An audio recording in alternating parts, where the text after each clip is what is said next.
కార్యక్రమంలో భాగంగా VR college grounds లో 12వ డివిజన్ 2వ సచివాలయం 3వ సచివాలయం క్రికెట్ జట్ల మధ్య జరిగే మ్యాచ్ ను నగర మేయర్ పోర్నూరు శ్రవంతి జయవర్ధన్ ప్రారంభించారు. ఈ సందర్భంగా మేయర్ మాట్లాడుతూ ఈరోజు ఆంధ్రప్రదేశ్ అంతా ఆడదాం ఆంధ్ర అంటుందని మన రాష్ట్ర ముఖ్యమంత్రి వైఎస్ జగన్మోహన్ రెడ్డి ఎంతో దార్శనికతో ఆడదాం ఆంధ్ర కార్యక్రమాన్ని రూపకల్పన చేయడం జరిగిందని అన్నారు.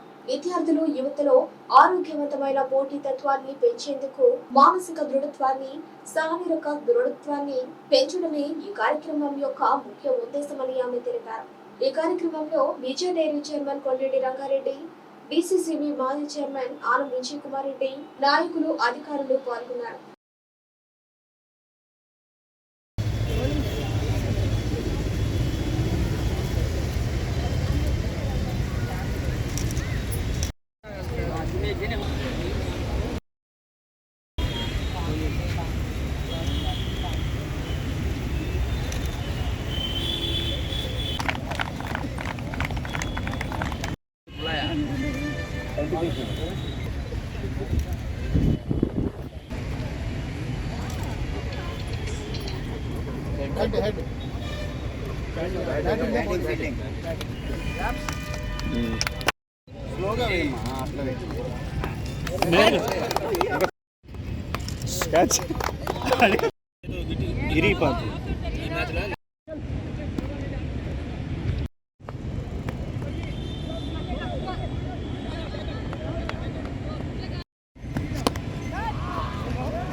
ఆంధ్రప్రదేశ్ అంతా కూడా ఆడుదాం ఆంధ్ర అంటూ మన రాష్ట్ర ముఖ్యమంత్రి వర్యులు ఆదర్శవంత ఆలోచనతోటి ఈ రోజు ఆడుదాం ఆంధ్ర అనే ఒక కార్యక్రమానికి రూపకల్పన చేయడం జరిగింది. ఏదైతే ఆడుదాం ఆంధ్ర అనే కార్యక్రమంలో విద్యార్థులు కానీ యువత కానీ అందరూ కూడా క్రీడల వైపు ప్రోత్సహించాలని, పోటీతత్వాన్ని పెంచేందుకు శారీరక దృఢత్వాన్ని మానసిక దృఢత్వాన్ని పెంచడానికి ఈ కార్యక్రమం ఒక ఆడుదాం ఆంధ్ర అనే ఒక కార్యక్రమం ఒక ముఖ్య ఉద్దేశము. అంతేకాకుండా గ్రామీణ ప్రాంతాల్లో ఉన్నటువంటి యువత విద్యార్థులందరూ కూడా క్రీడల వైపు ఉత్సాహం చూపించాలని వారికి క్రికెట్ కిట్స్ ను కూడా అందచేయడం జరిగింది. అందరూ కూడా ఈ ఆడుదాం ఆంధ్ర అనే కార్యక్రమాన్ని ఉపయోగించుకోవాలని నేను కోరుకుంటూ, మన కోసం ఇంత శ్రమిస్తున్నటువంటి మన రాష్ట్ర ముఖ్యమంత్రి వర్యులు వైఎస్ జగన్మోహన్ రెడ్డి గారికి యువత అందరూ కూడా అండగా ఉండాలని తెలియజేస్తూ, మన నెల్లూరు రూరల్ నియోజకవర్గంలో ఇన్ఛార్జ్ గా ఉన్నటువంటి ఆదాల ప్రభాకర్ రెడ్డి గారు, విజయ డైరీ చైర్మన్ రంగారెడ్డి గారు, ఆనం విజయ్ కుమార్ రెడ్డి గారు అన్ని చోట్ల కూడా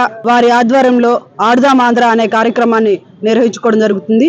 ఈ రోజు మనం విఆర్సి గ్రౌండ్ లో కూడా నగరపాలక సంస్థ సచివాలయం ఉన్నటువంటి క్లస్టర్స్ లో ఉన్నటువంటి యువత, సచివాలయం వాలంటీర్స్ అందరూ కూడా కలిసి ఈ విఆర్సి సెంటర్ గ్రౌండ్ లో ఈ రోజు స్టార్ట్ చేసుకోవడం జరిగిందని కూడా అందరికీ తెలియజేస్తూ, యువత విద్యార్థులందరూ కూడా ఈ అవకాశాన్ని ఉపయోగించుకోవాలని కూడా మరొకసారి తెలియజేస్తూ, విఆర్సి గ్రౌండ్ లో ఈ రోజు 12వ డివిజన్ యువత ఈ రోజు క్రికెట్ గేమ్ ని స్టార్ట్ చేయడం జరిగింది.